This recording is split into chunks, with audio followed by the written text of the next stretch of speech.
THE GOLD BUG by Edgar Allan Poe. Part 1. What ho! What ho! This fellow is dancing mad. He hath been bitten by the tarantula. All in the wrong. Many years ago I contracted an intimacy with a Mr. William Legrand. He was of an ancient Huguenot family, and had once been wealthy, but a series of misfortunes had reduced him to want. To avoid the mortification consequent upon his disasters, he left New Orleans, the city of his forefathers, and took up his residence at Sullivan's Island, near Charleston, South Carolina. This island is a very singular one. It consists of little else than the sea sand, and is about 3 miles long. Its breadth at no point exceeds 1/4 mile. It is separated from the mainland by a scarcely perceptible creek, oozing its way through a wilderness of reeds and slime, a favorite resort of the marsh hen. The vegetation, as might be supposed, is scant, or at least dwarfish. No trees of any magnitude are to be seen near the western extremity, where Fort Moultrie stands, and where there are some miserable frame buildings, tenanted during the summer by the fugitives from Charleston's dust and fever, may be found indeed the bristly palmetto. But the whole island, with the exception of this western point and a line of hard white beach on the sea-coast, is covered with a dense undergrowth of the sweet myrtle, so much prized by the horticulturists of England. The shrub here often attains the height of 15 or 20 feet, and forms an almost impenetrable coppice, burdening the air with its fragrance. In the inmost recesses of this coppice, not far from the eastern or more remote end of the island, Legrand had built himself a small hut, which he occupied when I first by mere accident made his acquaintance. This soon ripened into friendship, for there was much in the recluse to excite interest and esteem. I found him well educated, with unusual powers of mind, but infected with misanthropy, and subject to perverse moods of alternate enthusiasm and melancholy. He had with him many books, but rarely employed them. His chief amusements were gunning and fishing, or sauntering along the beach and through the myrtles, in quest of shells or entomological specimens. His collection of the latter might have been envied by a Swammerdam. In these excursions he was usually accompanied by an old negro called Jupiter, who had been manumitted before the reverses of the family, but who could be induced, neither by threats nor by promises, to abandon what he considered his right of attendance upon the footsteps of his young Massa Will. It is not improbable that the relatives of Legrand, conceiving him to be somewhat unsettled in intellect, had contrived to instill this obstinacy into Jupiter, with a view to the supervision and guardianship of the wanderer. The winters in the latitude of Sullivan's Island are seldom very severe, and in the fall of the year it is a rare event indeed when a fire is considered necessary. About the middle of October there occurred, however, a day of remarkable chilliness. Just before sunset I scrambled my way through the evergreens to the hut of my friend, whom I had not visited for several weeks, my residence being at that time in Charleston, a distance of 9 miles from the island, while the facilities of passage and repassage were very far behind those of the present day. Upon reaching the hut I rapped, as was my custom, and getting no reply, sought for the key where I knew it was secreted, unlocked the door, and went in. A fine fire was blazing upon the hearth. It was a novelty, and by no means an ungrateful one. I threw off an overcoat, took an armchair by the crackling logs, and awaited patiently the arrival of my hosts. Soon after dark they arrived, and gave me a most cordial welcome. Jupiter, grinning from ear to ear, bustled about to prepare some marsh hens for supper. Legrand was in one of his fits, how else shall I term them, of enthusiasm. He had found an unknown bivalve forming a new genus, and more than this, he had hunted down and secured, with Jupiter's assistance, a scarabaeus, which he believed to be totally new, but in respect to which he wished to have my opinion on the morrow. "And why not to-night?" I asked, rubbing my hands over the blaze, and wishing the whole tribe of the Scarabaei at the devil. "Ah, if I had only known you were here," said Legrand. "But it's so long since I saw you, and how could I foresee that you would pay me a visit this very night of all others? As I was coming home, I met Lieutenant Gunn from the fort, and very foolishly I lent him the bug. So it will be impossible for you to see it until the morning. Stay here to-night, and I will send Jupe down for it at sunrise. It is the loveliest thing in creation." "What, sunrise? Nonsense! No, the bug. It is of a brilliant gold color, about the size of a large hickory nut, with 2 jet-black spots near one extremity of the back, and another somewhat longer at the other. The antennae are—" "Dey ain't no tin in him, Massa Will. I keep a-tellin' on you," here interrupted Jupiter. "De bug is a goole bug, solid, ebry bit of him, inside and out, 'cep him wing. Never feel half so hebby a bug in my life." "Well, suppose it is, Jupe," replied Legrand, somewhat more earnestly, it seemed to me, than the case demanded.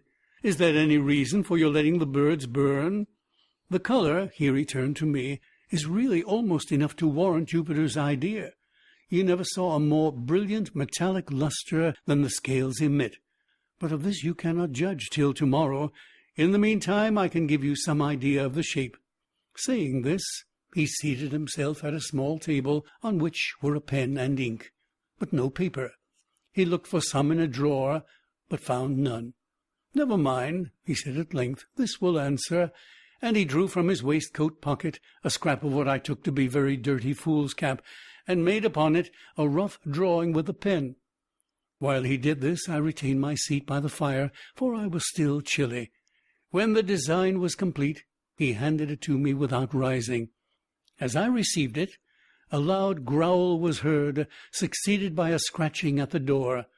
Jupiter opened it, and a large Newfoundland belonging to Legrand rushed in, leaped upon my shoulders, and loaded me with a caress, for I had shown him much attention during previous visits. When his gambols were over, I looked at the paper, and, to speak the truth, found myself not a little puzzled at what my friend had depicted. "Well," I said, after contemplating it for some minutes, "this is a strange scarabaeus, I must confess, new to me. Never saw anything like it before, unless it was a skull or a death's head, which it more nearly resembles than anything else that has come under my observation." "A death's head?" echoed Legrand. "Oh, yes. Well, it has something of that appearance upon paper, no doubt. The 2 upper black spots look like eyes, and the longer one at the bottom like a mouth, and then the shape of the whole is oval." "Perhaps so," said I. "But, Legrand, I fear you're no artist. I must wait until I see the beetle itself, if I'm to form any idea of its personal appearance." "Well, I don't know," said he, a little nettled. "I draw tolerably, should do it at least, have had good masters, and flatter myself that I'm not quite a blockhead." "But, my dear fellow, you're joking then," said I. "This is a very passable skull indeed. I may say that it is a very excellent skull, according to the vulgar notions about such specimens of physiology, and your scarabaeus must be the queerest scarabaeus in the world if it resembles it. Why, we may get up a very thrilling bit of superstition upon this hint. I presume you will call the bug Scarabaeus caput hominis, or something of that kind. There are many similar titles in the natural histories. But where are the antennae you spoke of?" "The antennae?" said Legrand, who seemed to be getting unaccountably warm upon the subject. "I'm sure you must see the antennae. I made them as distinct as they are in the original insect, and I presume that it is sufficient." "Well, well," I said, "perhaps you have. Still, I don't see them." And I handed him the paper without additional remark, not wishing to ruffle his temper. But I was much surprised at the turn affairs had taken. His ill humor puzzled me, and as for the drawing of the beetle, there were positively no antennae visible, and the whole did bear a very close resemblance to the ordinary cuts of a death's head. He received the paper very peevishly, and was about to crumple it, apparently to throw it in the fire, when a casual glance at the design seemed suddenly to rivet his attention. In an instant his face grew violently red, in another excessively pale. For some minutes he continued to scrutinize the drawing minutely where he sat. At length he arose, took a candle from the table, and proceeded to seat himself upon a sea-chest in the furthest corner of the room. Here again he made an anxious examination of the paper, turning it in all directions. He said nothing, however, and his conduct greatly astonished me. Yet I thought it prudent not to exacerbate the growing moodiness of his temper by any comment. Presently he took from his coat pocket a wallet, placed the paper carefully in it, and deposited both in a writing desk, which he locked. He now grew more composed in his demeanour, but his original air of enthusiasm had quite disappeared, and yet he seemed not so much sulky as abstracted. As the evening wore away, he became more and more absorbed in reverie, from which no sallies of mine could arouse him. It had been my intention to pass the night at the hut, as I had frequently done before, but seeing my host in this mood, I deemed it proper to take leave. He did not press me to remain, but as I departed, he shook my hand with even more than his usual cordiality. It was about a month after this, and during the interval I had seen nothing of Legrand, when I received a visit at Charleston from his man Jupiter. I had never seen the good old negro look so dispirited, and I feared that some serious disaster had befallen my friend. "Well, Jup," said I, "what is the matter now? How is your master?" "Why, to speak the truth, massa, him not berry well as mought be." "Not well? I'm truly sorry to hear it. What does he complain of?" "Dar, that's it. Him nebber plain of notin', but him berry sick for all that." "Very sick, Jupiter? Why didn't you say so at once? Is he confined to bed?" "No, dat he ain't. He ain't fine nowhere. Dat's just whar de shoe pinch. My mind is got to be berry hebby 'bout poor Massa Will." "Jupiter, I should like to understand what it is you're talking about. You say your master is sick. Hasn't he told you what ails him?" "Why, massa, 'tain't worth while for to get mad about the matter.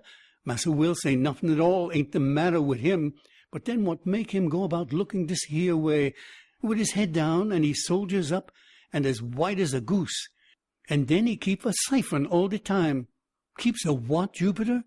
"Keeps a siphon wid the figures on de slate, the queerest figures I eber did see. I's getting to be scared, I tell you. Have for to keep mighty tight eye upon him 'noovers. T'other day he give me slip, 'fore the sun up, and was gone the whole of the blessed day. I had a big stick ready cut for to give him deuce good beating when he did come, but I's such a fool that I hadn't the heart after all. He looked so very poorly." "Eh? What? Ah, yes. Upon the whole, I think you had better not be too severe with the poor fellow. Don't flog him, Jupiter. He can't very well stand it. But can you form no idea of what has occasioned this illness, or rather this change of conduct? Has anything unpleasant happened since I saw you?" "No, massa, dey ain't been nothing unpleasant since den. 'Twas 'fore den, I'm feared. 'Twas the berry day you was there." "How? How do you mean?" "Why, massa, I mean de bug dare now." The what?" "De bug. I'm berry sartin dat Massa Will been bit somewhere 'bout de head by dat ghoul bug." "And what cause have you, Jupiter, for such a supposition?" "Claws enough, massa, and mouth too. I neber did see sech a deuced bug. He kick and he bite eberything what come near him. Massa Will cotch him fuss, but had for to let him go 'gen mighty quick, I tell you. Den was de time he must a got de bite. I didn't like de look ob de bug mouth myself nohow, so I wouldn't take hold ob him wid my finger, but I cotch him wid a piece of paper dat I found. I wrap him up in de paper and stuff a piece of it in his mouth. Dat was de way." "And you think, then, that your master was really bitten by the beetle, and that the bite made him sick?" "I don't think nothing about it. I knows it. What make him dream about de gold so much, if 'tain't 'cause he bit by the gold bug? I's heerd about them gold bugs 'fore dis." "But how do you know he dreams about gold?" "How do I know?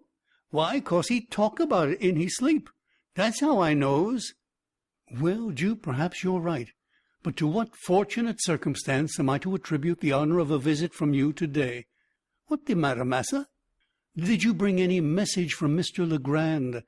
"No, massa, I bring this epistle," and here Jupiter handed me a note which ran thus: "My dear friend, why have I not seen you for so long a time? I hope you have not been so foolish as to take offense at any little brusquerie of mine. But no, that is improbable. Since I saw you, I have had great cause for anxiety. I have something to tell you, yet scarcely know how to tell it, or whether I should tell it at all. I have not been quite well for some days past, and poor old Jupe annoys me almost beyond endurance by his well-meant intentions. Would you believe it? He had prepared a huge stick the other day with which to chastise me for giving him the slip, and spending the day, solus, among the hills on the mainland. I verily believe that my ill looks alone saved me from a flogging. I have made no addition to my cabinet since we met. If you can, in any way, make it convenient, come over with Jupiter. Do come. I wish to see you to-night upon business of importance. I assure you that it is of the highest importance. Ever yours, William Legrand." There was something in the tone of this note which gave me great uneasiness. Its whole style differed materially from that of Legrand. What could he be dreaming of? What new crotchet possessed his excitable brain? What business of the highest importance could he possibly have to transact? Jupiter's account of him boded no good. I dreaded lest the continued pressure of misfortune had at length fairly unsettled the reason of my friend. Without a moment's hesitation, therefore, I prepared to accompany the negro. Upon reaching the wharf, I noticed a scythe and 3 spades, all apparently new, lying in the bottom of the boat in which we were to embark. "What is the meaning of all this, Jupe?" I inquired. "Him scythe, massa, and spade." "Very true, but what are they doing here?" "Him de scythe and de spade what Massa Will sis pon my buying for him in de town, and de devil's own lot of money I had to give for him." "But what in the name of all that is mysterious is your Massa Will going to do with scythes and spades?" "Dat's more dan I know, and devil take me if I don't believe 'tis more dan he know too. But it's all come ob de bug." Finding that no satisfaction was to be obtained of Jupiter, whose whole intellect seemed to be absorbed by "de bug," I now stepped into the boat and made sail. With a fair and strong breeze, we soon ran into the little cove to the northward of Port Moultrie, and a walk of some 2 miles brought us to the hut. It was about 3 in the afternoon when we arrived. Legrand had been awaiting us in eager expectation. He grasped my hand with a nervous empressement which alarmed me and strengthened the suspicions already entertained. His countenance was pale, even to ghastliness, and his deep-set eyes glared with an unnatural lustre. After some inquiries respecting his health, I asked him, not knowing what better to say, if he had yet obtained the scarabaeus from Lieutenant Gunn. "Oh, yes," he replied, coloring violently. "I got it from him the next morning. Nothing should tempt me to part with that scarabaeus. Do you know that Jupiter is quite right about it?"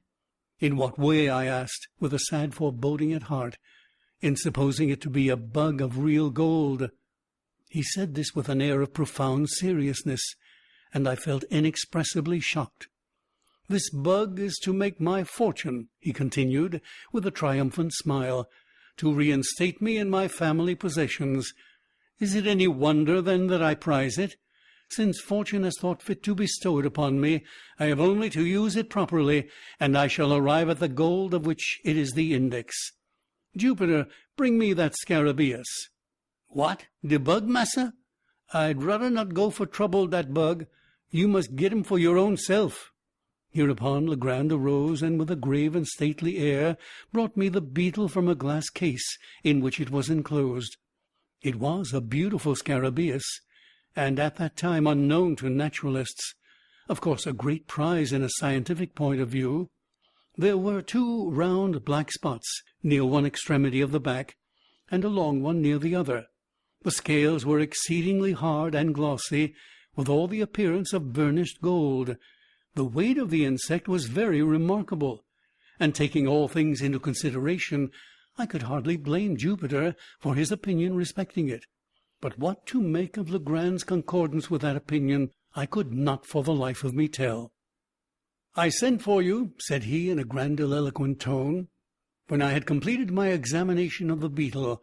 I sent for you that I might have your counsel and assistance in furthering the views of fate and of the frag—" "My dear Legrand," I cried, interrupting him, "you are certainly unwell, and had better use some little precautions. You shall go to bed, and I will remain with you a few days until you get over this. You are feverish, and—" "Feel my pulse," said he. I felt it, and to say the truth found not the slightest indication of fever. "But you may be ill and yet have no fever. Allow me this once to prescribe for you. In the first place, go to bed. In the next—" "You are mistaken," he interposed. "I am as well as I can expect to be under the excitement which I suffer. If you really wish me well, you will relieve this excitement." "And how is this to be done?" "Very easily. Jupiter and myself are going upon an expedition into the hills upon the mainland, and in this expedition we shall need the aid of some person in whom we can confide. You are the only one we can trust. Whether we succeed or fail, the excitement which you now perceive in me will be equally allayed." "I am anxious to oblige you in any way," I replied. "But do you mean to say that this infernal beetle has any connection with your expedition into the hills?" "It has." "Then, Legrand, I can become a party to no such absurd proceeding." "I am sorry, very sorry, for we shall have to try it by ourselves." "Try it by yourselves? The man is surely mad. But stay, how long do you propose to be absent?" "Probably all night. We shall start immediately, and be back at all events by sunrise." "And will you promise me, upon your honor, that when this freak of yours is over, and the bug business, good God, settled to your satisfaction, you will then return home and follow my advice implicitly as that of your physician?" "Yes, I promise. And now let us be off, for we have no time to lose." With a heavy heart I accompanied my friend. We started about 4 o'clock, Legrand, Jupiter, the dog, and myself. Jupiter had with him the scythe and spades, the whole of which he insisted upon carrying, more through fear, it seemed to me, of trusting either of the implements within reach of his master, than for any excessive industry or complaisance. His demeanor was dogged in the extreme, and "dat deuced bug" were the sole words which escaped his lips during the journey.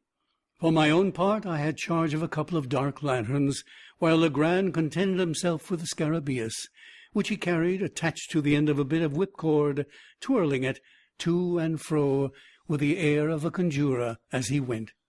When I observed this last plain evidence of my friend's aberration of mind, I could scarcely refrain from tears. I thought it best, however, to humour his fancy, at least for the present, or until I could adopt some more energetic measures. In the meantime I endeavoured, but all in vain, to sound him in regard to the object of the expedition. Having succeeded in inducing me to accompany him, he seemed unwilling to hold conversation upon any topic of minor importance, and to all my questions vouchsafed no other reply than, "We shall see."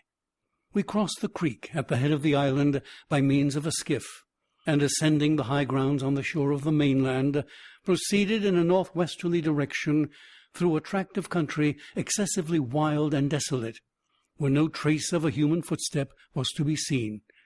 Legrand led the way with decision, pausing only for an instant here and there to consult what appeared to be certain landmarks of his own contrivance upon a former occasion. In this manner we journeyed for about 2 hours, and the sun was just setting when we entered a region infinitely more dreary than any yet seen. It was a species of table-land, near the summit of an almost inaccessible hill, densely wooded from base to pinnacle, and interspersed with huge crags that appeared to lie loosely upon the soil, and in many cases were prevented from precipitating themselves into the valleys below merely by the support of the trees against which they reclined. Deep ravines in various directions gave an air of still sterner solemnity to the scene. The natural platform to which we had clambered was thickly overgrown with brambles, through which we soon discovered that it would have been impossible to force our way but for the scythe, and Jupiter, by direction of his master, proceeded to clear for us a path to the foot of an enormously tall tulip tree, which stood, with some 8 or 10 oaks, upon the level, and far surpassed them all, and all the other trees which I had then ever seen, in the beauty of its foliage and form, in the wide spread of its branches, and in the general majesty of its appearance. When we reached this tree, Legrand turned to Jupiter and asked him if he thought he could climb it. The old man seemed a little staggered by the question, and for some moments made no reply. At length he approached the huge trunk, walked slowly around it, and examined it with minute attention. When he had completed his scrutiny, he merely said, "Yes, massa, Jupe climb any tree he ever see in he life." "Then up with you as soon as possible, for it will soon be too dark to see what we are about." "How far must go up, massa?" inquired Jupiter. "Get up the main trunk first, and then I will tell you which way to go. And here, stop, take this beetle with you." "De bug, Massa Will? De gold bug?" cried the negro, drawing back in dismay. "What for must tote de bug way up de tree? Darn if I do." "If you are afraid, Jupe, a great big negro like you, to take hold of a harmless little dead beetle, why, you can carry it up by this string. But if you do not take it up with you in some way, I shall be under the necessity of breaking your head with this shovel."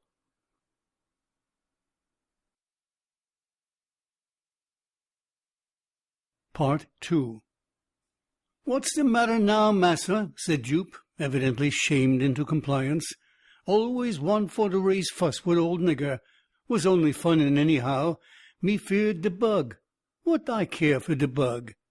Here he took a cautious hold of the extreme end of the string, and maintaining the insect as far from his person as circumstances would permit, prepared to ascend the tree. In youth, the tulip tree, or Liriodendron tulipiferum, the most magnificent of American foresters, has a trunk peculiarly smooth, and often rises to a great height without lateral branches. But in its riper age the bark becomes gnarled and uneven, while many short limbs make their appearance on the stem. Thus the difficulty of ascension in the present case lay more in semblance than in reality. Embracing the huge cylinder as closely as possible with his arms and knees, seizing with his hands some projections, and resting his naked toes upon others, Jupiter, after one or two narrow escapes from falling, at length wriggled himself into the first great fork, and seemed to consider the whole business as virtually accomplished. The risk of the achievement was, in fact, now over, although the climber was some 60 or 70 feet from the ground. "Which way must go now, Massa Will?" he asked. "Keep up the largest branch, the one on this side," said Legrand. The negro obeyed him promptly, and apparently with but little trouble, ascending higher and higher, until no glimpse of his squat figure could be obtained through the dense foliage which enveloped it. Presently his voice was heard in a sort of halloo. "How much furder I's got to go?" "How high up are you?" asked Legrand. "Eber so fur," replied the negro. "Can see de sky fru de top ob de tree." "Never mind the sky, but attend to what I say. Look down the trunk, and count the limbs below you on this side. How many limbs have you passed?" "1, 2, 3, 4, 5. I done pass 5 big limb, massa, pon this side." "Then go 1 limb higher." In a few minutes the voice was heard again, announcing that the 7th limb was attained. "Now, Jupe," cried Legrand, evidently much excited, "I want you to work your way out upon that limb as far as you can. If you see anything strange, let me know." By this time what little doubt I might have entertained of my poor friend's insanity was put finally at rest. I had no alternative but to conclude him stricken with lunacy, and I became seriously anxious about getting him home. While I was pondering upon what was best to be done, Jupiter's voice was again heard. "Most feared for to venture pon dis limb berry far. 'Tis dead limb putty much all de way." "Did you say it was a dead limb, Jupiter?" cried Legrand in a quavering voice. "Yes, massa, him dead as de doornail. Done up for sartin. Done departed dis here life." "What in the name of heaven shall I do?" asked Legrand, seemingly in the greatest distress. "Do?" said I, glad of an opportunity to interpose a word. "Why, come home and go to bed. Come now.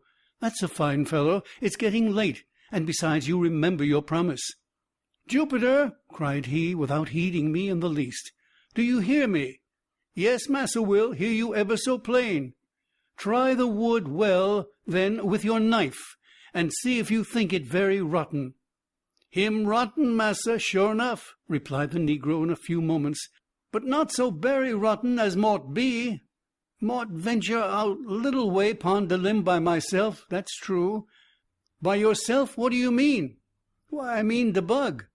'Tis berry heavy bug. Suppose I drop him down first, and den de limb won't break with just de weight of one nigger." "You infernal scoundrel!" cried Legrand, apparently much relieved. "What do you mean by telling me such nonsense as that? As sure as you drop that beetle, I'll break your neck. Look here, Jupiter, do you hear me?" "Yes, massa, needn't hollow at poor nigger dat style." "Well, now listen. If you will venture out on the limb as far as you think safe, and not let go the beetle, I'll make you a present of $1 as soon as you get down." "I'm gwine, Massa Will, 'deed I is," replied the negro very promptly. "Most out to the end now." "Out to the end!" here fairly screamed Legrand. "Do you say you're out to the end of that limb?" "Soon be to the end, massa. Oh, Lord gol mercy, what is this here pon de tree?" "Well," cried Legrand, highly delighted, "what is it?" "Why, 'tain't nothing but a skull. Somebody been lef him head up de tree, and de crows done gobble ebry bit ob de meat off." "A skull, you say? Very well. How is it fastened to the limb? What holds it on?" "Sure enough, massa. Must look." "Why, dis berry curious circumstance. 'Pon my word, dere's a great big nail in de skull, what fastens ob it on to de tree." "Well, now, Jupiter, do exactly as I tell you. Do you hear?" "Yes, massa." "Pay attention, then. Find the left eye of the skull." "Oh, that's good. Why, dey ain't no eye left at all." "Curse your stupidity. Do you know your right hand from your left?" "Yes, I knows dat. Knows all about dat. 'Tis my left hand what I chops de wood wid." "To be sure, you're left-handed, and your left eye is on the same side as your left hand. Now, I suppose you can find the left eye of the skull, or the place where the left eye has been. Have you found it?" Here was a long pause. At length the negro asked, "Is de left eye of de skull pon de same side as de left hand of de skull, too? 'Cause de skull ain't got not a bit of hand at all. Neber mind, I got de left eye now. Here de left eye. What must do with it?" "Let the beetle drop through it as far as the string will reach, but be careful and not let go your hold of the string." "All dat done, Massa Will. Mighty easy thing for to put de bug through de hole. Look out for him dare below." During this colloquy no portion of Jupiter's person could be seen, but the beetle, which he had suffered to descend, was now visible at the end of the string, and glistened like a globe of burnished gold in the last rays of the setting sun, some of which still faintly illumined the eminence upon which we stood. The scarabaeus hung quite clear of any branches, and, if allowed to fall, would have fallen at our feet. Legrand immediately took the scythe, and cleared with it a circular space 3 or 4 yards in diameter, just beneath the insect, and having accomplished this, ordered Jupiter to let go the string and come down from the tree. Driving a peg with great nicety into the ground at the precise spot where the beetle fell, my friend now produced from his pocket a tape measure. Fastening one end of this at that point of the trunk of the tree which was nearest the peg, he unrolled it till it reached the peg, and thence further unrolled it in the direction already established by the 2 points of the tree and the peg, for the distance of 50 feet, Jupiter clearing away the brambles with the scythe. At the spot thus attained, a second peg was driven, and about this, as a centre, a rude circle about 4 feet in diameter described. Taking now a spade himself, and giving one to Jupiter and one to me, Legrand begged us to set about digging as quickly as possible. To speak the truth, I had no especial relish for such amusement at any time, and at that particular moment would willingly have declined it, for the night was coming on, and I felt much fatigued with the exercise already taken. But I saw no mode of escape, and was fearful of disturbing my poor friend's equanimity by a refusal. Could I have depended indeed upon Jupiter's aid, I would have had no hesitation in attempting to get the lunatic home by force. But I was too well assured of the old negro's disposition to hope that he would assist me under any circumstances in a personal contest with his master. I made no doubt that the latter had been infected with some of the innumerable southern superstitions about money buried, and that his fantasy had received confirmation by the finding of the scarabaeus, or perhaps by Jupiter's obstinacy in maintaining it to be a bug of real gold. A mind disposed to lunacy would readily be led away by such suggestions, especially if chiming in with favourite preconceived ideas. And then I called to mind the poor fellow's speech about the beetle's being the index of his fortune. Upon the whole, I was sadly vexed and puzzled, but at length I concluded to make a virtue of necessity, to dig with a good will, and thus the sooner to convince the visionary by ocular demonstration of the fallacy of the opinion he entertained. The lanterns having been lit, we all fell to work with a zeal worthy of a more rational cause, and as the glare fell upon our persons and implements, I could not help thinking how picturesque a group we composed, and how strange and suspicious our labours must have appeared to any interloper who by chance might have stumbled upon our whereabout. We dug very steadily for 2 hours. Little was said, and our chief embarrassment lay in the yelping of the dog, who took exceeding interest in our proceedings. He at length became so obstreperous that we grew fearful of his giving the alarm to some stragglers in the vicinity, or rather this was the apprehension of Legrand. For myself, I should have rejoiced at any interruption which might have enabled me to get the wanderer home.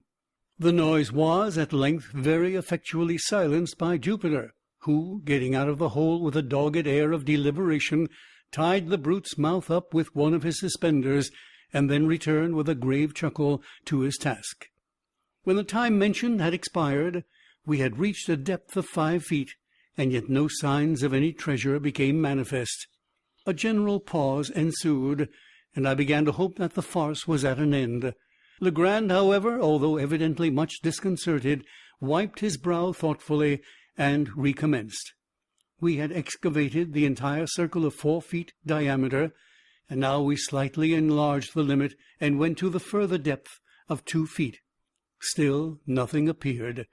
The gold-seeker, whom I sincerely pitied, at length clambered from the pit with the bitterest disappointment imprinted upon every feature, and proceeded slowly and reluctantly to put on his coat, which he had thrown off at the beginning of his labour.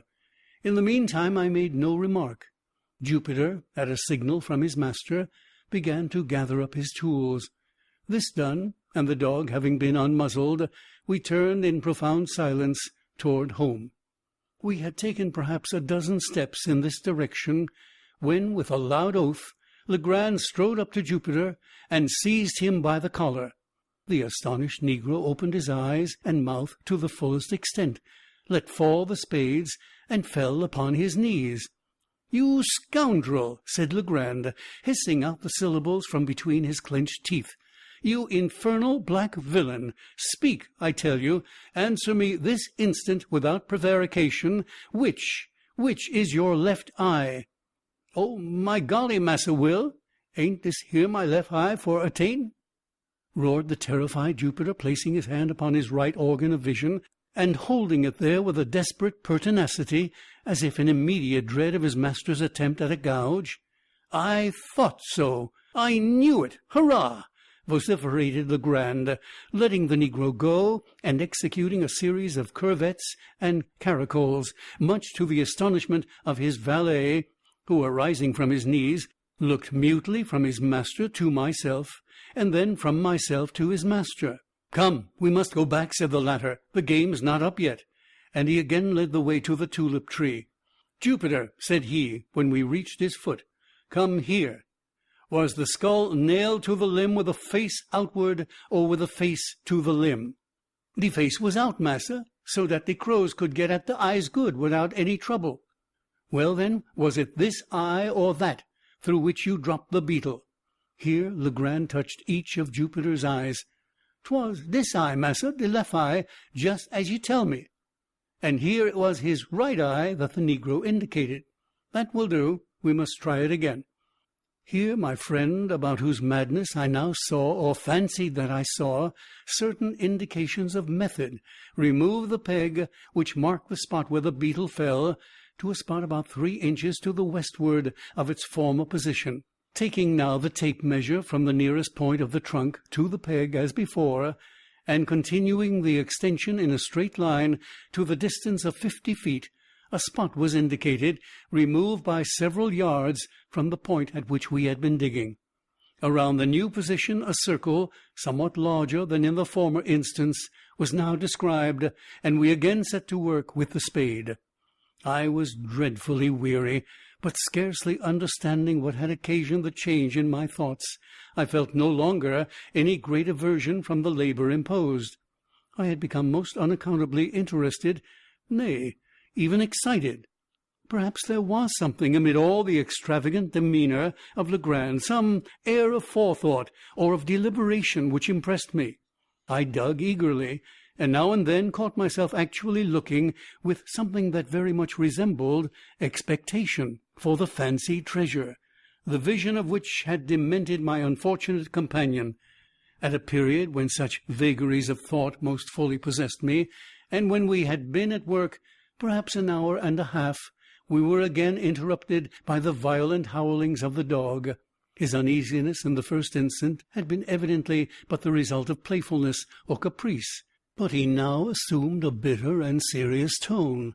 Upon Jupiter's again attempting to muzzle him, he made furious resistance, and leaping into the hole, tore up the mould frantically with his claws. In a few seconds he had uncovered a mass of human bones, forming 2 complete skeletons. Intermingled with several buttons of metal, and what appeared to be the dust of decayed woolen, 1 or 2 strokes of a spade upturned the blade of a large Spanish knife, and as we dug further, 3 or 4 loose pieces of gold and silver coin came to light. At sight of these, the joy of Jupiter could scarcely be restrained, but the countenance of his master wore an air of extreme disappointment. He urged us, however, to continue our exertions, and the words were hardly uttered when I stumbled and fell forward, having caught the toe of my boot in a large ring of iron that lay half buried in the loose earth. We now worked in earnest. Never did I pass 10 minutes of more intense excitement. During this interval we had fairly unearthed an oblong chest of wood, which, from its perfect preservation and wonderful hardness, had plainly been subjected to some mineralizing process, perhaps that of the bichloride of mercury. This box was 3 feet and a half long, 3 feet broad, and 2.5 feet deep.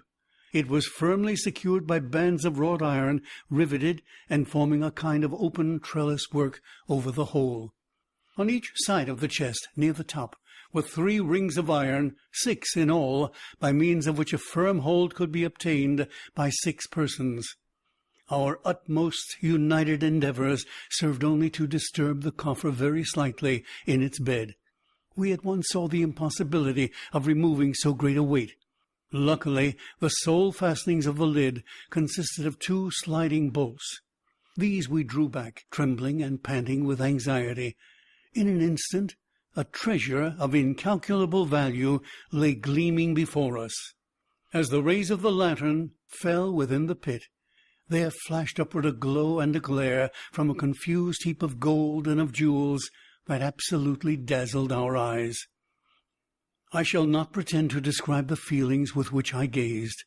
Amazement was, of course, predominant. Legrand appeared exhausted with excitement, and spoke very few words. Jupiter's countenance wore for some minutes as deadly a pallor as is possible, in the nature of things, for any negro's visage to assume. He seemed stupefied, thunder-stricken. Presently he fell upon his knees in the pit, and burying his naked arms up to the elbows in gold, left them there remain, as if enjoying the luxury of a bath. At length, with a deep sigh, he exclaimed, as if in a soliloquy, "And dis all come of de gold bug, de putty gold bug, de poor little gold bug, what I boozed in that savage kind of style. Ain't you ashamed of yourself, nigger? Answer me dat."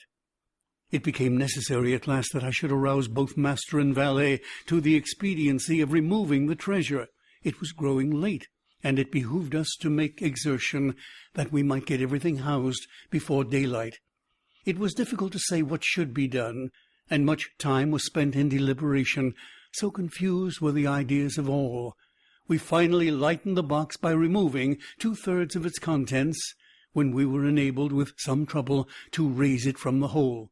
The articles taken out were deposited among the brambles, and the dog left to guard them, with strict orders from Jupiter neither upon any pretence to stir from the spot, nor to open his mouth until our return. We then hurriedly made for home with the chest, reaching the hut in safety. But after excessive toil, at 1 o'clock in the morning, worn out as we were, it was not in human nature to do more immediately. We rested until 2, and had supper, starting for the hills immediately afterward, armed with 3 stout sacks, which by good luck were upon the premises. A little before 4 we arrived at the pit, divided the remainder of the booty as equally as might be among us, and leaving the holes unfilled, again set out for the hut, at which for the second time we deposited our golden burdens. Just as the first faint streaks of the dawn gleamed from over the tree-tops in the east. We were now thoroughly broken down, but the intense excitement of the time denied us repose. After an unquiet slumber of some 3 or 4 hours' duration, we arose, as if by preconcert, to make examination of our treasure. The chest had been full to the brim, and we spent the whole day and the greater part of the next night in a scrutiny of its contents. There had been nothing like order or arrangement. Everything had been heaped in promiscuously. Having assorted all with care, we found ourselves possessed of even vaster wealth than we had at first supposed. In coin, there was rather more than $450,000, estimating the value of the pieces as accurately as we could by the tables of the period. There was not a particle of silver. All was gold of antique date and of great variety, French, Spanish, and German money, with a few English guineas, and some counters of which we had never seen specimens before. There were several very large and heavy coins, so worn we could make nothing of their inscriptions. There was no American money. The value of the jewels we found more difficulty in estimating. There were diamonds, some of them exceedingly large and fine, 110 in all, and not one of them small. 18 rubies of remarkable brilliancy, 310 emeralds, all very beautiful, and 21 sapphires with an opal. These stones had all been broken from their settings and thrown loose in the chest. The settings themselves, which we picked out from among the other gold, appeared to have been beaten up with hammers, as if to prevent identification. Besides all this, there was a vast quantity of solid gold ornaments, nearly 200 massive finger and ear rings, rich chains, 30 of these if I remember, 83 very large and heavy crucifixes, 5 gold censers of great value, a prodigious golden punch bowl, ornamented with richly chased vine leaves and bacchanalian figures, with 2 sword handles exquisitely embossed, and many other smaller articles which I cannot recollect. The weight of these valuables exceeded 350 pounds avoirdupois, and in this estimate I have not included 197 superb gold watches, 3 of the number being worth each $500 if one. Many of them were very old, and as timekeepers valueless, the works having suffered more or less from corrosion, but all were richly jeweled and in cases of great worth. We estimated the entire contents of the chest that night at $1.5 million, and upon the subsequent disposal of the trinkets and jewels, a few being retained for our own use, it was found that we had greatly undervalued the treasure. When at length we had concluded our examination, and the intense excitement of the time had in some measure subsided, Legrand, who saw that I was dying with impatience for a solution of this most extraordinary riddle, entered into a full detail of all the circumstances connected with it. "You remember," said he, "that night when I handed you the rough sketch I had made of the scarabaeus? You recollect also that I became quite vexed at you for insisting that my drawing resembled a death's head. When you first made this assertion, I thought you were jesting, but afterward I called to mind the peculiar spots on the back of the insect, and admitted to myself that your remark had some little foundation in fact. Still, the sneer at my graphic powers irritated me, for I am considered a good artist, and therefore, when you handed me the scrap of parchment, I was about to crumple it up and throw it angrily into the fire." "The scrap of paper, you mean," said I. "No. It had much of the appearance of paper, and at first I supposed it to be such, but when I came to draw upon it, I discovered it at once to be a piece of very thin parchment. It was quite dirty, you remember. Well, as I was in the very act of crumpling it up, my glance fell upon the sketch at which you had been looking, and you may imagine my astonishment when I perceived, in fact, the figure of a death's head just where it seemed to me I had made the drawing of the beetle. For a moment I was too much amazed to think with accuracy. I knew that my design was very different in detail from this, although there was a certain similarity in general outline. Presently I took a candle, and seating myself at the other end of the room, proceeded to scrutinize the parchment more closely. Upon turning it over, I saw my own sketch upon the reverse, just as I had made it. My first idea now was mere surprise at the really remarkable similarity of outline, at the singular coincidence involved in the fact that, unknown to me, there should have been a skull upon the other side of the parchment, immediately beneath my figure of the scarabaeus, and that this skull, not only in outline but in size, should so closely resemble my drawing. I say the singularity of this coincidence absolutely stupefied me for a time. This is the usual effect of such coincidences. The mind struggles to establish a connection, a sequence of cause and effect, and being unable to do so, suffers a species of temporary paralysis. But when I recovered from this stupor, there dawned upon me gradually a conviction which startled me even far more than the coincidence. I began distinctly, positively to remember that there had been no drawing upon the parchment when I made my sketch of the scarabaeus. I became perfectly certain of this, for I recollected turning up first one side and then the other in search of the cleanest spot. Had the skull been there, of course I could not have failed to notice it. Here was indeed a mystery which I felt it impossible to explain. But even at that early moment there seemed to glimmer faintly within the most remote and secret chambers of my intellect a glow worm-like conception of that truth which last night's adventure brought to so magnificent a demonstration. I arose at once, and putting the parchment securely away, dismissed all further reflection until I should be alone.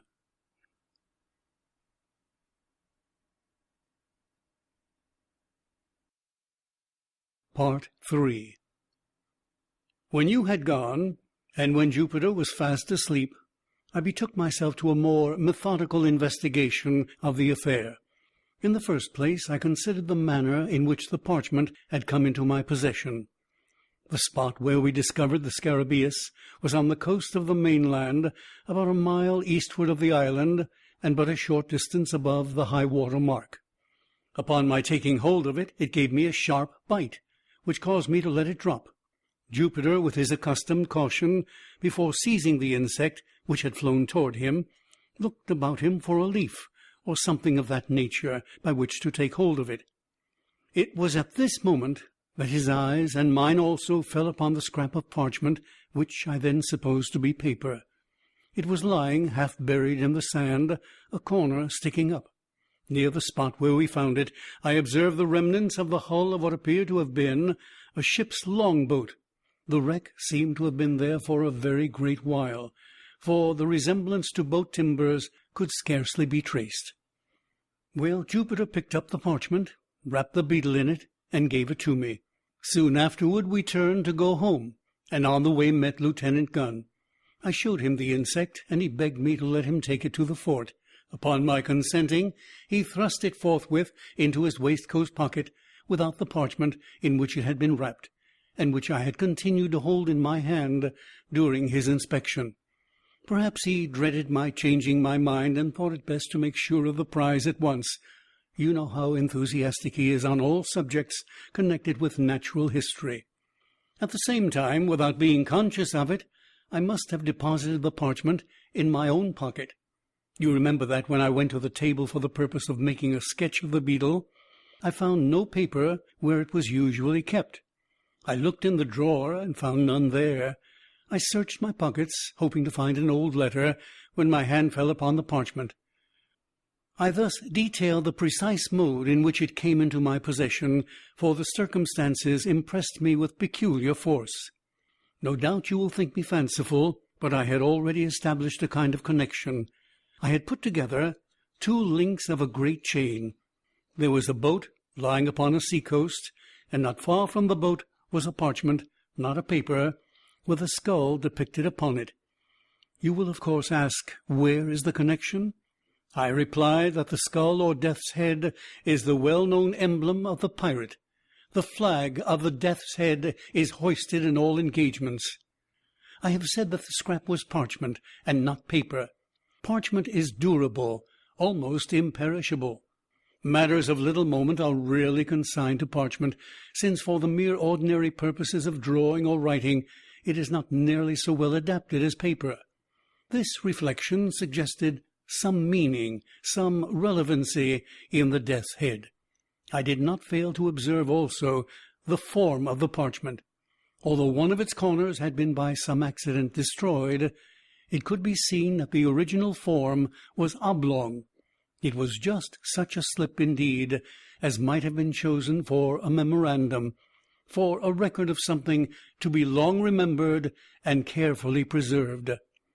"But," I interposed, "you say that the skull was not upon the parchment when you made the drawing of the beetle. How then do you trace any connection between the boat and the skull, since this latter, according to your own admission, must have been designed, God only knows how or by whom, at some period subsequent to your sketching the scarabaeus?" Ah, hereupon turns the whole mystery, although the secret at this point I had comparatively little difficulty in solving. My steps were sure, and could afford but a single result. I reasoned, for example, thus. When I drew the scarabaeus, there was no skull apparent upon the parchment. When I had completed the drawing, I gave it to you, and observed you narrowly until you returned it. You, therefore, did not design the skull, and no one else was present to do it. Then it was not done by human agency, and nevertheless it was done. At this stage of my reflections I endeavored to remember, and did remember with entire distinctness, every incident which occurred about the period in question. The weather was chilly. Oh, rare and happy accident! And a fire was blazing upon the hearth. I was heated with exercise, and sat near the table. You, however, had drawn a chair close to the chimney. Just as I placed the parchment in your hand, and as you were in the act of inspecting it, Wolf, the Newfoundland, entered, and leaped upon your shoulders. With your left hand you caressed him, and kept him off, while your right, holding the parchment, was permitted to fall listlessly between your knees, and in close proximity to the fire. At one moment I thought the blaze had caught it, and was about to caution you, but before I could speak you had withdrawn it, and were engaged in its examination. When I considered all these particulars, I doubted not for a moment that heat had been the agent in bringing to light upon the parchment the skull which I saw designed upon it. You are well aware that chemical preparations exist, and have existed time out of mind, by means of which it is possible to write upon either paper or vellum, so that the characters shall become visible only when subjected to the action of fire. Zafar, digested in aqua regia, and diluted with 4 times its weight of water, is sometimes employed. A green tint results. The regulus of cobalt, dissolved in a spirit of nitre, gives a red.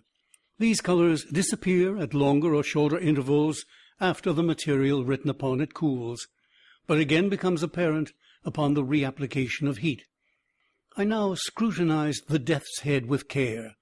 Its outer edges, the edges of the drawing nearest the edge of the vellum, was far more distinct than the others.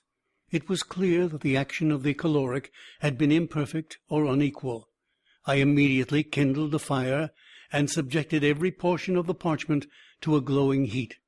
At first the only effect was the strengthening of the faint lines in the skull, but upon persevering in the experiment, there became visible, at the corner of the slip, diagonally opposite to the spot in which the death's head was delineated, the figure of what I had first supposed to be a goat. A closer scrutiny, however, satisfied me that it was intended for a kid. "Ha, ha," said I, "to be sure I have no right to laugh at you. $1.5 million of money is too serious a matter for mirth. But you're not about to establish a third link in your chain. You will not find any special connection between your pirates and a goat. Pirates, you know, have nothing to do with goats. They appertain to the farming interest." "But I have just said that the figure was not that of a goat." "Well, a kid, then. Pretty much the same thing." "Pretty much, but not altogether," said Legrand. "You may have heard of one Captain Kidd." I at once looked upon the figure of the animal as a kind of punning or hieroglyphical signature. I say signature because its position upon the vellum suggested this idea.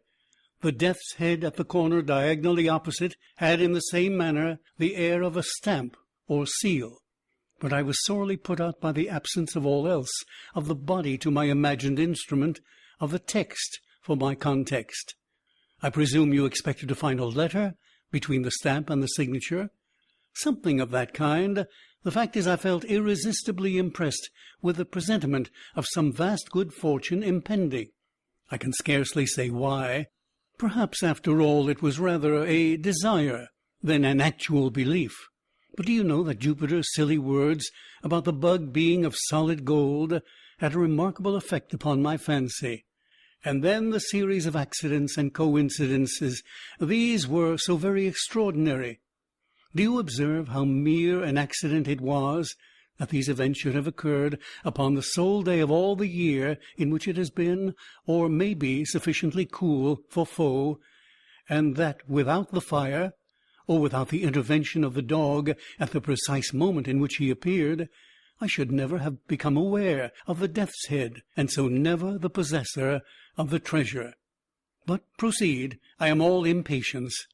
"Well, you have heard, of course, the many stories current, the 1,000 vague rumors afloat about money buried somewhere upon the Atlantic coast by Kidd and his associates. These rumors must have had some foundation in fact, and that the rumors have existed so long and so continuously could have resulted, it appeared to me, only from the circumstance of the buried treasures still remaining entombed. Had Kidd concealed his plunder for a time, and afterward reclaimed it, the rumors would scarcely have reached us in their present unvarying form. You will observe that the stories told are all about money seekers, not about money finders. Had the pirate recovered his money, there the affair would have dropped. It seemed to me that some accident, say the loss of a memorandum indicating its locality, had deprived him of the means of recovering it, and that this accident had become known to his followers, who otherwise might never have heard that the treasure had been concealed at all, and who, busying themselves in vain, because unguided attempts to regain it had given first birth and then universal currency to the reports which are now so common. Have you ever heard of any important treasure being unearthed along the coast? Never. But that Kidd's accumulations were immense is well known. I took it for granted, therefore, that the earth still held them, and you will scarcely be surprised when I tell you that I felt a hope, nearly amounting to certainty, that the parchment so strangely found involved a lost record of the place of deposit. But how did you proceed? I held the vellum again to the fire, after increasing the heat, but nothing appeared. I now thought it possible that the coating of dirt might have something to do with the failure, so I carefully rinsed the parchment by pouring warm water over it, and having done this, I placed it in a tin pan with the skull downward, and put the pan upon a furnace of lighted charcoal. In a few minutes, the pan having become thoroughly heated, I removed the slip, and to my inexpressible joy found it spotted in several places with what appeared to be figures arranged in lines. Again I placed it in the pan, and suffered it to remain another minute. Upon taking it off, the whole was just as you see it now. Here Legrand, having reheated the parchment, submitted it to my inspection. There were many and confusing characters, rudely traced in a red tint, between the death's head and the goat. "But," said I, returning him the slip, "I am as much in the dark as ever. Were all the jewels of Golconda awaiting me upon my solution of this enigma, I am quite sure that I should be unable to earn them." "And yet," said Legrand, "the solution is by no means so difficult as you might be led to imagine from the first hasty inspection of the characters. These characters, as anyone might readily guess, form a cipher. That is to say, they convey a meaning, but then from what is known of Kidd, I could not suppose him capable of constructing any of the more abstruse cryptographs. I made up my mind at once that this was of a simple species, such, however, as would appear to the crude intellect of the sailor absolutely insoluble without the key." "And you readily solved it?" "Readily. I have solved others of an abstruseness 10,000 times greater. Circumstances and a certain bias of mind have led me to take interest in such riddles, and it may well be doubted whether human ingenuity can construct an enigma of the kind which human ingenuity may not, by proper application, resolve. In fact, having once established connected and legible characters, I scarcely gave a thought to the mere difficulty of developing their import. In the present case, indeed, in all cases of secret writing, the first question regards the language of the cipher. For the principles of solution, so far especially as the more simple ciphers are concerned, depend upon, and are varied by, the genius of the particular idiom. In general, there is no alternative but experiment, directed by probabilities of every tongue known to him who attempts the solution, until the true one be attained. But with the cipher now before us, all difficulty was removed by the signature. The pun upon the word Kidd is appreciable in no other language than that of English. But for this consideration I should have begun my attempts with Spanish and French, as the tongues in which a secret of this kind would most naturally have been written by a pirate of the Spanish Main. As it was, I assumed the cryptograph to be English. You observe there are no divisions between the words. Had there been divisions, the task would have been comparatively easy. In such cases I should have commenced with a collation and analysis of the shorter words, and, had a word of a single letter occurred, as is most likely, A or I, for example, I should have considered the solution as assured.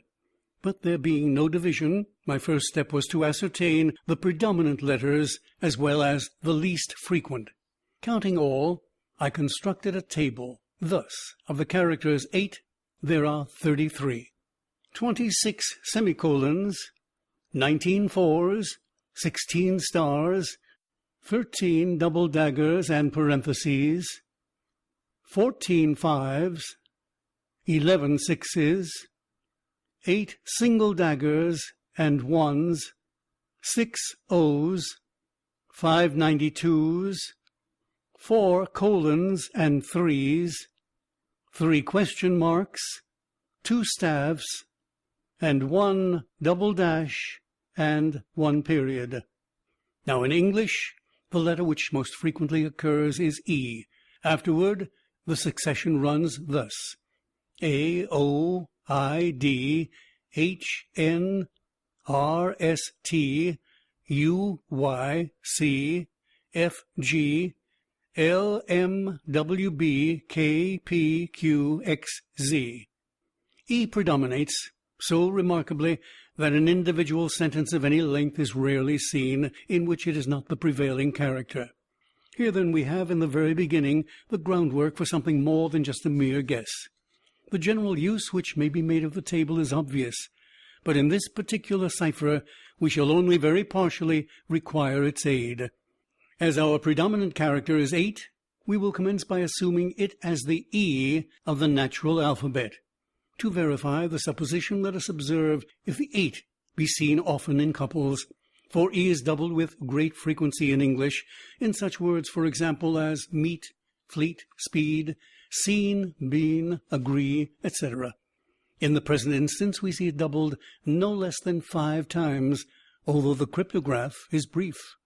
Let us assume 8, then, as E. Now, of all words in the language, the is most usual. Let us see, therefore, whether there are not repetitions of any 3 characters in the same order of collocation, the last of them being 8. If we discover repetitions of such letters so arranged, they will most probably represent the word the. Upon inspection, we find no less than 7 such arrangements, the characters being semicolon 48 period. We may therefore assume that a semicolon represents T, 4 represents H, and 8 represents E, the last being now well confirmed, and thus a great step has been taken. But having established a single word, we are enabled to establish a vastly important point, that is to say, several commencements and terminations of other words. Let us refer, for example, to the last instance but one, in which the combination semicolon 48 occurs, not far from the end of the cipher. We know that the semicolon immediately ensuing is the commencement of a word, and of 6 characters succeeding this, the. We are cognizant of no less than 5. Let us set these characters down thus by the letters we know them to represent, leaving a space for the unknown. T-E-E-T-H, period. Here we are enabled at once to discard the Th, as forming no portion of the word commencing with the first T semicolon, since by experiment of the entire alphabet for a letter adapted to the vacancy, we perceive that no word can be formed of which this Th can be a part. We are thus narrowed into T space E-E, comma, and, going through the alphabet, if necessary, as before, we arrive at the word tree as the sole possible reading. We thus gain another letter, R, represented by parentheses, with the words the tree in juxtaposition. Looking beyond these words for a short distance, we again see the combination semicolon 4-8, and employ it by way of termination to what immediately precedes. We have thus this arrangement: the tree, semicolon 4, dagger, question mark 3, 4, the, or substituting the natural letters where known, it reads thus: the tree, THR, double dagger, question mark 3H, the. Now, if in the place of the unknown characters we leave blank spaces or substitute dots, we read thus: the tree, THR, ... H, THE. When the word through makes itself evident at once. But this discovery gives us 3 new letters, O, U, and G, represented by double dagger, question mark, and 3. Looking now narrowly through the cipher for combinations of known characters, we find not very far from the beginning this arrangement: 8-3, parentheses, 8-8, or EGREE, which plainly is the conclusion of the word degree, and gives us another letter, D, represented by dagger. 4 letters beyond the word degree we perceive the combination semicolon 4-6, parentheses, semicolon 8-8. Translating the known characters and representing the unknown by dots as before, we read thus: th.rtee, an arrangement immediately suggestive of the word 13, and again furnishing us with two new characters, I and N, represented by 6 and star. Referring now to the beginning of the cryptograph, we find the combination 5-3 double dagger double dagger dagger. Translating as before, we obtain good, G-O-O-D, which assures us that the first letter is A, and that the first two words are A good. It is now time that we arrange our key as far as discovered in a tabular form to avoid confusion. It will stand thus: 5 represents A, single dagger D, 8 E, 3 G, 4 H, 6 I, star N, double dagger O, parentheses R, colon T, question mark U. We have therefore no less than 11 of the most important letters represented, and it will be unnecessary to proceed with the details of the solution. I have said enough to convince you that ciphers of this nature are readily soluble, and to give you some insight into the rationale of their development.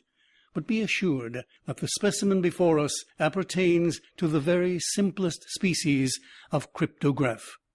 It now only remains to give you the full translation of the characters upon the parchment as unriddled, and here it is: a good glass in the bishop's hostel, in the devil's seat, 41 degrees and 13 minutes northeast, and by north main branch, 7th limb, east side, shoot from the left eye of the death's head, a bee-line from the tree through the shot, 50 feet out. But, said I, the enigma seems still in as bad a condition as ever. How is it possible to extort a meaning from all this jargon about devil's seats, death's head, and bishops' hotels? I confess, replied Legrand, that the matter still wears a serious aspect when regarded with a casual glance. My first endeavor was to divide the sentence into the natural division intended by the cryptographist. You mean to punctuate it? Something of that kind. But how is it possible to effect this? I reflected that it had been a point with the writer to run his words together without division, so as to increase the difficulty of solution. Now, a not over-acute man, in pursuing such an object, would be nearly certain to overdo the matter. When, in the course of his composition, he arrived at a break in his subject which would naturally require a pause or a point, he would be exceedingly apt to run his characters at this place more than usually close together. If you will observe the MS in the present instance, you will easily detect 5 such cases of unusual crowding. Acting upon this hint, I made the division thus: a good glass in the bishop's hostel, in the devil's seat, 41 degrees and 13 minutes northeast, and by north, main branch, 7th limb, east side, shoot from the left eye of the death's head, a bee-line from the tree through the shot, 50 feet out. Even this division, said I, leaves me still in the dark. It left me also in the dark, replied Legrand, for a few days, during which I made diligent inquiry in the neighborhood of Sullivan's Island for any building which went by the name of the Bishop's Hotel, for of course I dropped the obsolete word hostel.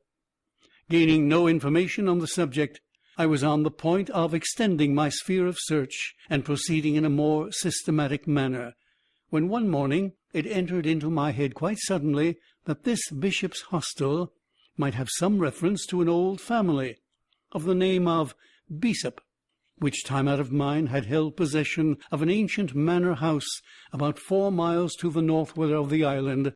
I accordingly went over to the plantation and reinstituted my inquiries among the older negroes of the place. At length one of the most aged of the women said that she had heard of such a place as Bishop's Castle, and thought that she could guide me to it, but that it was not a castle nor a tavern, but a high rock. I offered to pay her well for her trouble, and after some demur she consented to accompany me to the spot. We found it without much difficulty. When dismissing her, I proceeded to examine the place. The castle consisted of an irregular assemblage of cliffs and rocks, one of the latter being quite remarkable for its height as well as for its insulated and artificial appearance. I clambered to its apex, and then felt much at a loss as to what should be next done. While I busied in reflection, my eyes fell upon a narrow ledge in the eastern face of the rock, perhaps a yard below the summit upon which I stood. This ledge projected about 18 inches, and was not more than a foot wide, while a niche in the cliff just above it gave it a rude resemblance to one of the hollow-backed chairs used by our ancestors.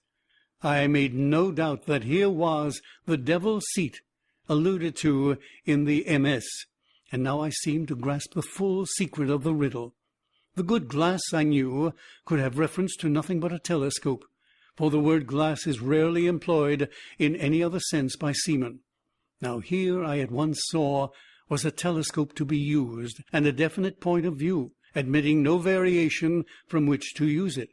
Nor did I hesitate to believe that the phrases 41 degrees and 13 minutes, and northeast and by north, were intended as directions for the leveling of the glass. Greatly excited by these discoveries, I hurried home, procured a telescope, and returned to the rock. I let myself down to the ledge, and found that it was impossible to retain a seat upon it except in one particular position. This fact confirmed my preconceived idea. I proceeded to use the glass. Of course, the 41 degrees and 13 minutes could allude to nothing but elevation above the visible horizon, since the horizontal direction was clearly indicated by the words northeast and by north. This latter direction I at once established by means of a pocket compass. Then, pointing the glass as nearly at an angle of 41 degrees of elevation as I could do it by guess, I moved it cautiously up or down until my attention was arrested by a circular rift or opening in the foliage of a large tree that overtopped its fellows in the distance. In the center of this rift I perceived a white spot, but could not at first distinguish what it was. Adjusting the focus of the telescope, I again looked, and now made it out to be a human skull. Upon this discovery I was so sanguine as to consider the enigma solved, for the phrase main branch, seventh limb, east side, could refer only to the position of the skull upon the tree, while shoot from the left eye of the death's head admitted also of but one interpretation. In regard to a search for buried treasure, I perceived that the design was to drop a bullet from the left eye of the skull, and that a bee-line, or, in other words, a straight line, drawn from the nearest point of the trunk, through the shot, or the spot where the bullet fell, and thence extended to a distance of 50 feet, would indicate a definite point. And beneath this point I thought it at least possible that a deposit of value lay concealed. All this, I said, is exceedingly clear, and although ingenious, still simple and explicit. When you left the Bishop's Hotel, what then?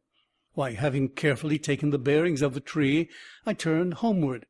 The instant that I left the devil's seat, however, the circular rift vanished, nor could I get a glimpse of it afterward, turn as I would. What seems to me the chief ingenuity in this whole business is the fact, for repeated experiment has convinced me it is a fact, that the circular opening in question is visible from no other attainable point of view than that afforded by the narrow ledge upon the face of the rock. In this expedition to the Bishop's Hotel I had been attended by Jupiter, who had no doubt observed for some weeks past the abstraction of my demeanour, and took especial care not to leave me alone. But on the next day, getting up very early, I contrived to give him the slip, and went into the hills in search of the tree. After much toil I found it. When I came home at night, my valet proposed to give me a flogging. With the rest of the adventure I believe you are as well acquainted as myself. I suppose, said I, you missed the spot in the first attempt at digging, through Jupiter's stupidity in letting the bug fall through the right instead of through the left eye of the skull. Precisely.